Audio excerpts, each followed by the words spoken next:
What's up, everybody? Robert the Rogue Drap. Not another post-workout video, actually. Just sitting here really early morning out front of the Hastings, and I had a few thoughts. I figured I'm going to post this on YouTube for once because as much as I love Facebook, I'm not getting anything out of it. And, or rather, I'm getting a lot of positivity, I should say. You know, a lot of people, I appreciate the fact that you guys watch this and you like this. My thought for the day is this. I want to get back into doing movie, video game, and some anime reviews. Sorry about that. Somebody decided it's beautiful weather out here, so they're going to ride their Harley through. And by the way, loud pipes save lives. It's true. I want to get back into doing the anime and the video movie reviews and maybe a few shows, but I don't know where people want to see me go with this. If you guys on Facebook or on YouTube who might watch this, leave me a comment or a suggestion for what you'd like to see me do as far as reviews, because I know everybody does it, but I kind of want to go with what you guys want to see me do next. Other than that, it's been a few days since the untimely passings of Prince in China.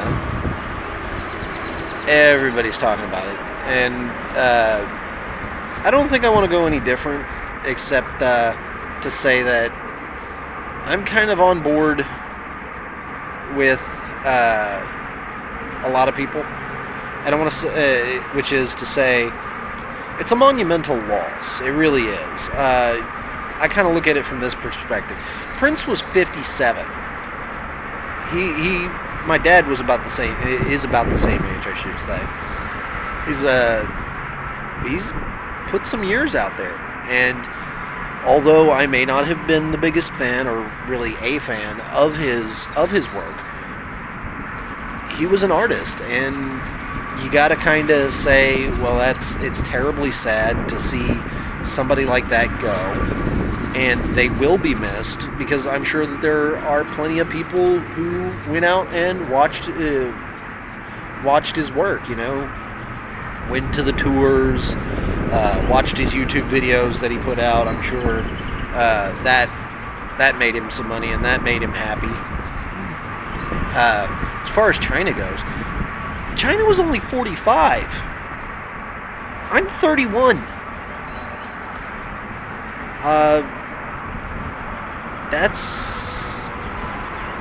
That's one of those things that I don't know how she died, because nobody's said yet officially how she passed on, but it's terrible, you know. It's a hard thing to see.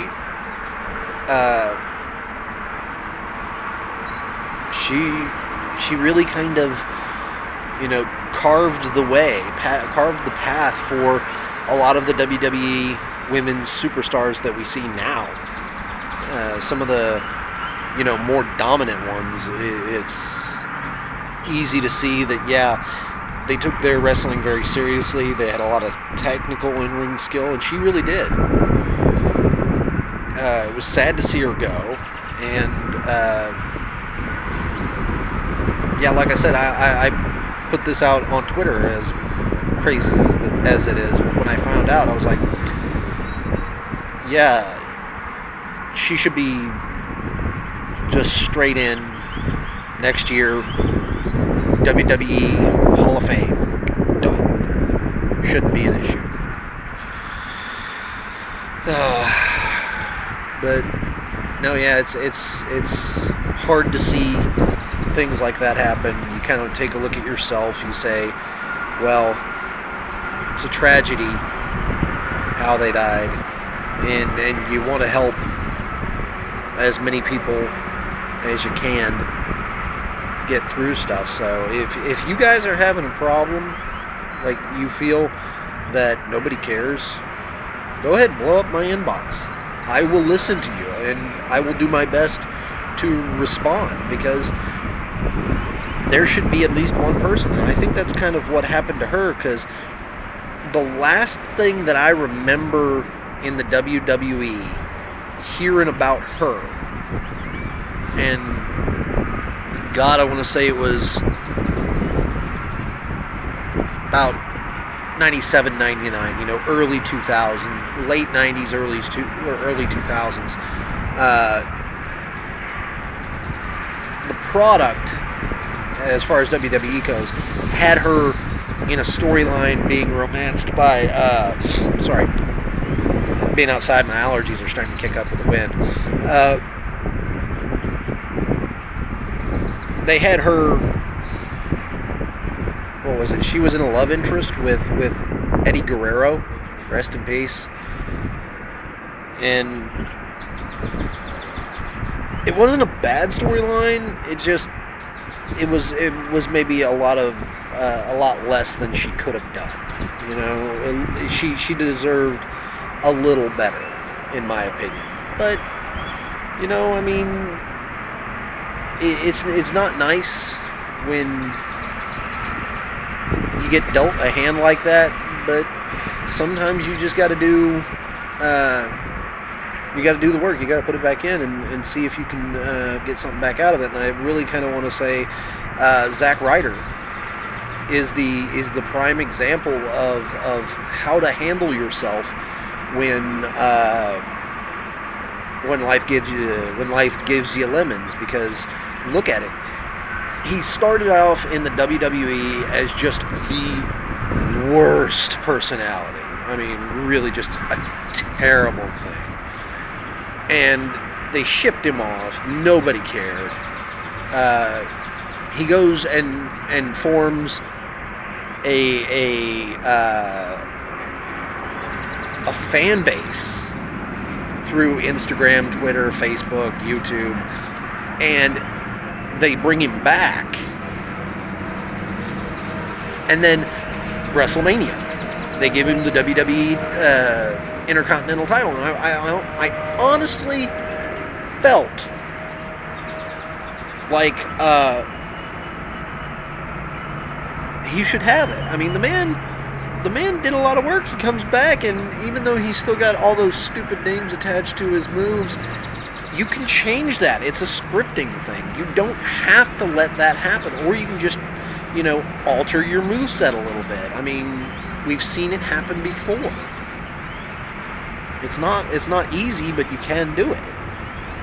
And I really have a lot of respect for that, pulling yourself up by your bootstraps. And maybe I'm wrong. Maybe I'm just a casual who knows nothing of what happened to China, and you kind of just take that for granted. That she was physically impressive. She had a good moveset, and they just wasted it. So it's yet again, it's sad to see somebody taken so early in life, really. I mean, I'm 30 and I'm like, this ain't it. 31, not done yet, not even close.